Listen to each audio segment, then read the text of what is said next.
Oh, this is page 30 and 31. That first day that Johan took me to the Blaauboschkraal ruins, and that opening there in the wall. You can see the height of that wall. It's about 2.5 meters tall.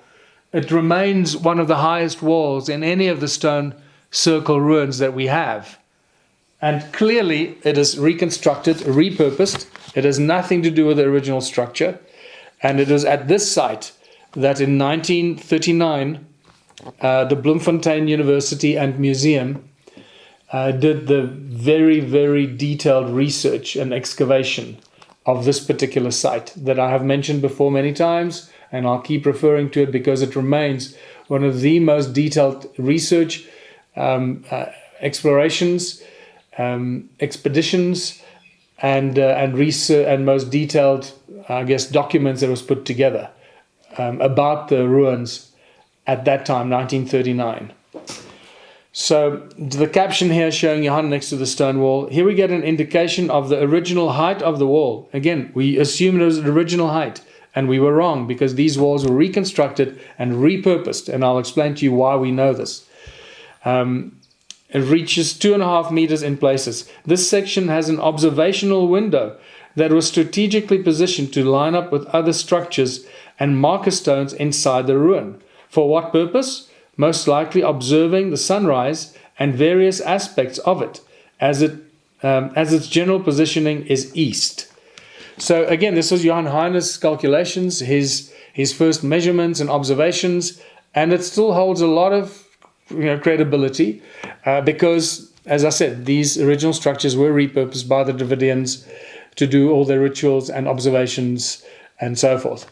However, we know that these walls were reconstructed because we've studied the stones in the stone walls.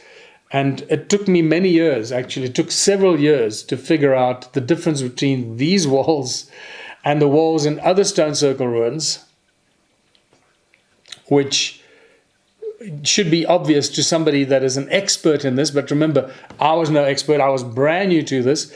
And it blows my mind that our academics and archaeologists and geologists and so forth have not written about this. And the difference is all the other stone circle ruins, the stones in the walls are whole stones that are in the walls. In this particular ruin, the stones in the walls are a lot flatter and they have been broken. They're not whole stones. And therefore, on the broken stones that make up the wall, so the wall goes higher, we see growth of patina growing on where some of the stones have been broken before they were put into the wall. So from the growth of the patina on the breaks in the stones, we can detect a lot more about the dating of when these walls were most likely constructed. And it's not a few hundred years, as our historians would make it, or would indicate.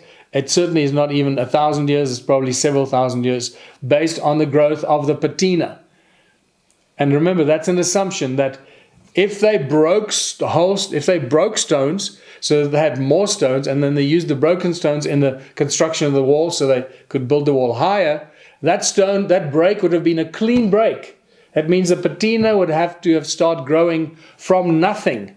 So by the time we're now observing the patina and it's already layers of beige, opaque, brown, beigey color, that's, you can clearly see with your naked eye. That means that is already a few thousand years old. It's not just a few hundred years old. So that gives us an indication. It's by no means accurate, but it's an indication within thousands of years as opposed to hundreds of years. Okay, important. It's a very big and important difference.